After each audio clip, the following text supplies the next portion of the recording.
Welcome back to part 2 of our lecture over Congress for AP Government. This set of notes is going to focus on the lawmaking process, and we're going to start with the committees. So first and foremost, let's talk about the different types of committees that they have. You have standing committees. Standing committees are permanent committees, and they all have a subject. So you'll have a permanent committee like on appropriations, so it's a bill making. You have commerce or education or defense or foreign affairs. So standing committees, there are more standing committees in the House than in the Senate due to the numbers. Another type of committee you have is a special or a select or an ad hoc committee. These are temporary committees. They are created because there is a need to do some sort of oversight or investigation into an issue. There is technically one select committee called the Select Committee of Intelligence that is permanent, but it's listed as a select committee, but it is permanent. Why they haven't moved it over to the permanent status, I don't know. And then you have joint committees. Joint committees are committees in which members of both chambers, the House and the Senate, come together to deal with a certain issue. Usually, like they have a joint committee on printing, a joint committee on economics. So it is a broad area that they're going to be. They are not passing any type of, they're not proposing any types of laws, but they might do some research and generate research that standing committees and or select committees might use. There's a joint committee on Library of Congress. And then our final type of committee is our conference committee. Conference committees are temporary. They are also bipartisan. They will be bipartisan, and they will also be multi-chambered. It will include members from both chambers, and the whole point of a conference committee is to take the two versions of a bill, one that has been passed by the House and one that has been passed by the Senate, and to merge them into one. So compromising. Typically, conference committees are going to be made up of committee members that actually are the ones that worked on the bill to get it passed, but they are temporary. You have committee chair. So each committee has a chairman. This is going to be done either through the seniority rule. Originally, it was done by the seniority rule, meaning the oldest member of Congress or of the committee. It doesn't matter if they're new to the committee or not. So the member that has served in Congress the longest of the majority party would be considered chairman, would be the chairman. Now it's much more looking at how long has a person served on that committee it's still kind of seniority, but seniority in a different manner. Selection for the committee is also done through what we talked about in the first set of lecture notes in those party conferences. Committee membership is based on a ratio of the membership in the House or the Senate. So if the House membership is 60% one party and 40% the other, then every committee will be that way. In the Senate, if it is split 50-50, even though the vice president would break that tie and essentially establish a majority party, in every committee would be even numbered 50-50. And then to determine who is serving on the committee, and who's getting membership on all the various committees, you're going to have either what's called a committee on committees or a steering committee, and each party has these. The party conferences are going to kind of are going to identify who's going to be on the steering committee, and their sole job is to pick members for each committee in the chambers. And then ranking member is the highest ranking or the highest member of the committee that is in the minority party. And typically this is going to be the individual in the minority party that has served the longest on that committee. All right, so let's talk about how committees work in the House. So you have what's called the Committee of the Whole. So there are a lot of members in the House of Representatives, 435, and so because of that number, they use the committee system a lot. But there are times that it is speed is of the essence, and so they have what's called the Committee of the Whole, in which they basically go into a committee on 400, and all 435 members could participate. They have to have a minimum of 100 to get quorum to actually hold the committee, but they will debate bills, they will amend bills, they will do everything that a committee does, but they're doing it as a whole. The whole group comes together to do this, and then they will pass it out of the Committee on the Whole. It goes to the floor and it repasses. It is a way to speed up the process to make to pass bills, and this is when they need to get something passed as soon as possible, because time is of the essence, or time is running out, it's an emergency, those sorts of things. The most powerful committee in the House that you would want to be on as a House member would be the Rules Committee. The whole point of the Rules Committee is they are the gatekeeper to the floor. They are going to take take bills that come from other committees, and they're going to put it on a calendar. There are 5 calendars in the House, and each one gets called up at different times during the week to work on, but they will establish the rules. When that bill goes to the House floor, what is debate going to look like? Is it going to be open debate? Is it going to be closed debate? Is it are we going to allow amendments, not allow amendments? Typically it's going to be closed debate, and it's going to be closed amendments. They're not going to allow amendments either. It just speeds up the process, and really if there's something that you wanted to see on that potential bill, and you weren't on that committee, you would reach out to the committee to kind of talk about that issue. Another very powerful committee you'd want to be on is the Appropriations Committee. Almost everyone is on an Appropriations Committee because there are 13 subcommittees. And when we talk about the budget making process, we will talk about those Appropriations Committees. But remember, appropriations is budget, and then Ways and Means is the other very powerful committee that you'd want to be on in Congress or in the House, and that is because it's the taxing. So raising taxes, lowering taxes, they deal with all of that.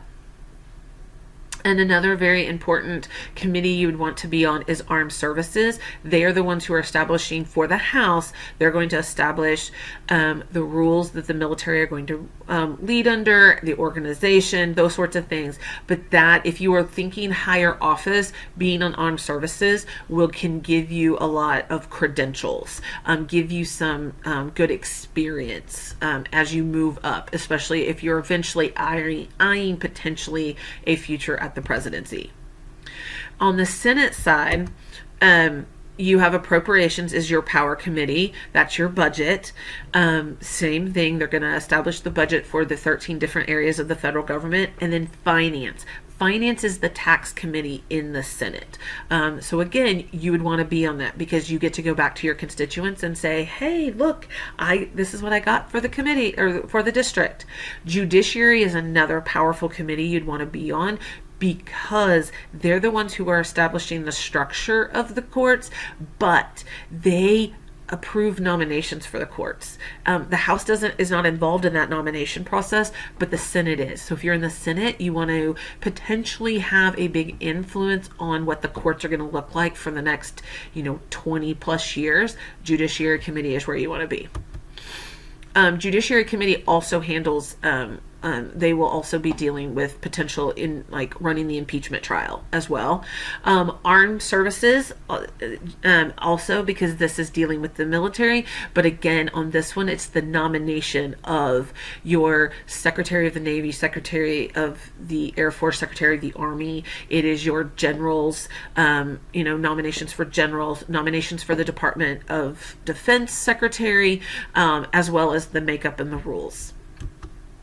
And then Foreign Relations is another very powerful committee. If you are thinking higher office from the Senate, Foreign Relations is where you want to be, because this is how you're going to develop your foreign policy credentials as a informal qualification. Foreign Relations is going to be the ones that are going to vet any potential treaties that the president signs into, as well as ambassadors as well, about ambassador nominations.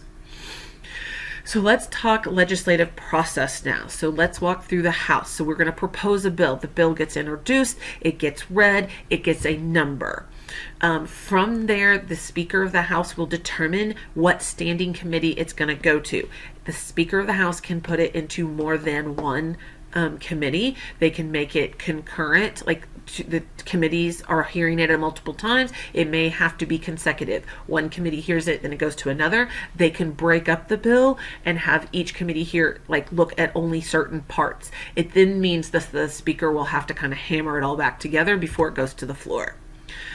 Within the standing committee, there are subcommittees that are very much more specialized, and that is where the markups are done. This is where amendments are added, changes are made. They will do hearings. Here they will pull in experts on the various issues. They might have other congressional members that want to speak to the committee because they're passionate about this process, or it's very important to their district or their state, and they will hold hearings on what this bill should look like. They could be open to the public, or they might be closed to the public. But they're going to do the markup. Markup is where they make changes. And some of these changes are as simple as, having an A or a the or a comma or a semicolon. Other times they're striking whole parts, or they're adding whole parts in there. They're adding amendments and making adjustments. From the subcommittee, when they do all this markup, they'll vote in favor of it. It then goes back to the full standing committee, where they will then vote in favor of it as well. From there, because we're in the House, it goes to the Rules Committee to get the rules of how it's going to be handled on the floor. In this case, they're going to have the types of rules. So it could be an open or a closed rule. Are we going to have open debate, closed debate? Are we going to have open or closed amendments? Are we going to allow those? Are we not? How long is the amendment or the debate process going to take? How many, usually it's hours, 2 hours, 3 hours. How much time does each member get to speak? The only people in the House that can speak unlimited amounts of time is the Speaker of the House, the Majority Leader, and the Minority Leader. Those are the only three that get unlimited time. Everyone else has a time limit on it. They will put it on a calendar. There are 5 different calendars in the House, and they all handle kind of different things, and certain calendars are pulled up on certain days. And then it goes to the full House, and the full House will debate the bill, depending on the type of rules, whether or not they can add amendments or not, make changes on the floor, will be determined. And of course, any amendment that is done to the bill, whether it's in subcommittee or in the full House, has to be what's referred to as germane. It has to be related to the bill. And so can they debate it and add amendments on the full floor? And then they vote. Now, once they vote, it goes to the Senate. Now, I need to tell you something. The only bill that has to start in the House is revenue bills. Any other bill can start in the Senate, and then the whole process would just be reversed. It goes to the Senate first, and then it would go to the House. I always just kind of start with the House because they have a little more detailed process. So again, in the Senate, it is set in the Majority Leader's desk. It's given a number. It's read out loud. The introduction overview of the bill is read on the Senate floor. It's given a number. It is sent to a standing committee. In the standing committee, they send it to a subcommittee. The subcommittee is going to hold hearings, just like in the House. They might make changes. They'll, gather information, and then they will mark up as well. They will make changes. They will strike out words. They will do amendments to it, so forth and so on. It goes back to the full standing committee. From here, they, on whether or not they vote on it. Now, this is the Senate. So from a full vote, they will potentially, it will go towards, after this, the standing committee votes favorably on it, should go to the floor. But before it can make it to the floor, you are going to see if there's any holds or if you can get unanimous consent agreement. So a hold is where a person says, I'm putting a hold on this, and that is a warning that a filibuster might occur, that they are saying that they would filibuster this bill. A unanimous consent agreement, if you can get 60 senators to agree to a unanimous consent agreement, then that means there's a time limit. You put a time on this bill. Anymore, to avoid a filibuster, they take unanimous consent agreement votes first before they ever bring the bill to the floor to get a vote. Okay, so basically you've got to get 60 senators in favor of passing a bill, so that nothing ever gets filibustered. Because right now in the Senate, the minority party will filibuster almost anything, if they had to. Okay, so they have to decide if there's going to be a hold or not. If there's not a hold, or they're able to get a unanimous consent agreement and put a time agreement on it so the filibuster is no longer in play, then it goes to the full Senate for debate and amendments. There's no rules committee on this side, so that amendments can happen, and again on the Senate they do not have to be germane. Now there's the filibuster. Okay, the filibuster is basically where a senator stands up and they talk and they talk and they talk and they talk, because there's not a time limit unless you have passed this unanimous consent agreement that is right here. Okay, so when there's a filibuster, an old school filibuster is the senator would stand up, they cannot lean, they cannot sit, they cannot take a break, they cannot leave the floor, they cannot have anything to eat, and they can only drink milk or water. Okay, but they would have to talk. Okay, what do they have to talk about? Whatever they want. Okay, they can read the New York City phone book, they can read Green Eggs and Ham, Ted Cruz did that, they can read the Declaration of Independence, they can tell a story. Okay, but they just keep talking because they are holding the floor. And oftentimes in this case, they are trying to force the majority party to pull the bill off the floor, so it won't get passed, or they're trying to run out the clock, because there's a timer on it. Like if it doesn't get passed by this certain point, then the bill is dead. It could be that they're filibustering a certain bill, because they're trying to delay the clock on another bill, preventing another bill from coming up, which they know will get unanimous consent on and have a time limit. Okay, the only way to end a filibuster, a traditional filibuster, is through cloture, getting 60 senators to say, yes, we're going to enact cloture, which is what the unanimous consent agreements do now before the bill ever gets up to debate. Please ask me if that doesn't, come see me in person if that doesn't quite make full sense. But there's all sorts of various stories on the filibuster. But today in the Senate in 2022, the filibuster never happens. A threat of a filibuster happens. They then try to pass a unanimous consent agreement. If they can't get that, then they don't put the vote up. They don't put the bill up for a vote or in debate.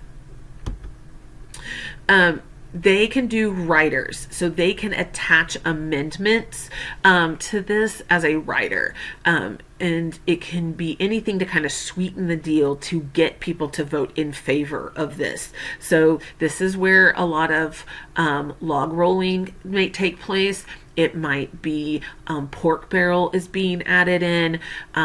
Oftentimes it is something that if it's on its own, it won't get passed, but you throw it into a bill that you're going to get passed, and then you get this other thing. So oftentimes people are like, they stuffed them full. Sometimes that's the only way you can get a bill passed, sadly, in Congress a lot of times. All right. From there, so we've gone through the House, we've gone through the Senate, we then go to a conference committee. Conference committee, remember, is a committee of both chambers meeting to work out the differences, because very rarely is the bill coming out of the House and the bill coming out of the Senate going to be the same, because they can change them. So the conference committee is there to make the changes to get a compromise. So they get a compromise. They do a conference committee report approval, meaning that both chambers have to vote on these changes that were made. The compromises that were made were agreed to. And from there, once they agree to the same bill in the same form, it goes to the president. And the president has a couple of actions. He can approve it physically sign it. He can approve it or he can veto it, meaning reject it, and, reject it with his lovely little pen. If there's a veto, you're going to need 2/3 of both houses to override that veto, which is really hard, especially if you barely got to the needed votes to get it passed. It's rare and effective. If the president knows that there's a veto override available, the votes are there, the likelihood of the president vetoing the bill is lower. But the president's going to use the threat of a veto to try to get the bill in a form that they agree with. Okay, they could do a no signature, do nothing with Congress in session. So Congress is in session, the bill goes to the president sets it off onto the corner of their desk and does nothing with that bill. After 10 days, it's law without the signature of the president. This is most likely the outcome. The president signs very few pieces of legislation unless it's a big policy goal of the party or the president themselves. And then there's the no signature, do nothing after Congress adjourns. So if Congress is adjourned, meaning they're not going to meet again until January, and there's a bill sitting on the president's desk after 10 days, that bill is dead. It's a form of a veto, but it's not officially recorded. He didn't actually have to officially do the veto. There's the pocket veto, which is virtually non-existent because Congress rarely ever adjourns. They don't typically adjourn until just before Christmas, and if there's any major legislation, they won't adjourn until that has been signed. So the president can't do a do nothing veto.